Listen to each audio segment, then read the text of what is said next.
people don't think about how important music and sound design are to their favorite games. That is, until someone turns the sound off. So we wanted to introduce you to Tommy Tallarico, the man who took video game soundtracks to the next level. Who's Tommy Tallarico?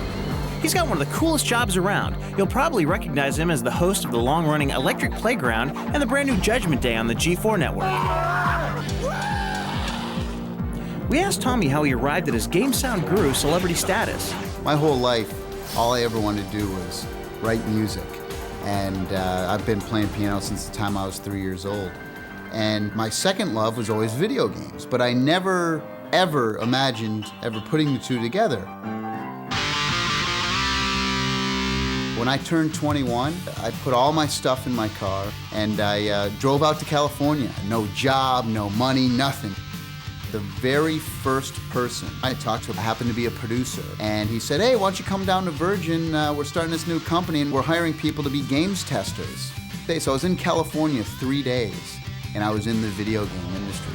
In the early days, sound for video games wasn't taken very seriously, so Tommy became an early advocate for improving the music and sound effects. Sometimes when people think of video game music, they think, you know, that's not the case at all. A lot of the music back then was actually being coded by programmers. They weren't really musicians doing it.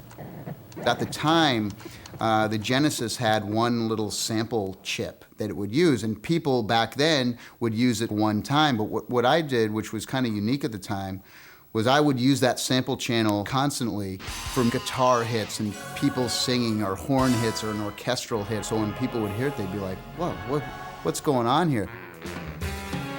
Tommy brings his tireless quest for the ultimate video game soundtrack to sound design as well, on games like Tony Hawk Pro Skater. We buy skateboards and start skating on all these different surfaces, and we have a microphone and a portable DAT, and we're like, whoa, you know, going around. I cannot skateboard to save my life. So the actual sound in Tony Hawk that you hear when the guy falls off the skateboard and cracks his head open,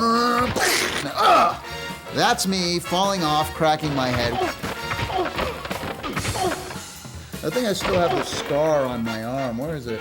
Right. See that there? I have a complete renewed respect for skateboarding because I suck.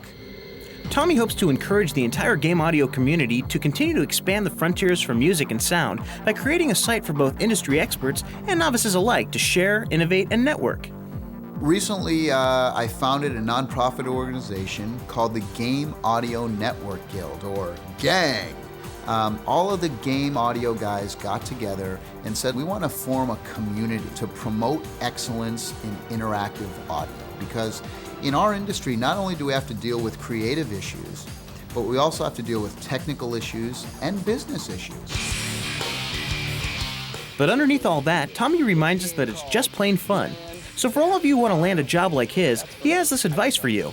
To all the kids out there, I'm telling you, this industry is starving for talented people, not only musicians, but artists and programmers and producers and designers and script writers. I don't know what better job there is on the whole planet. I mean, you know, I write music, I play video games, I do a TV show about video games, and people are paying me to do this. What an amazing thing. On the market these days.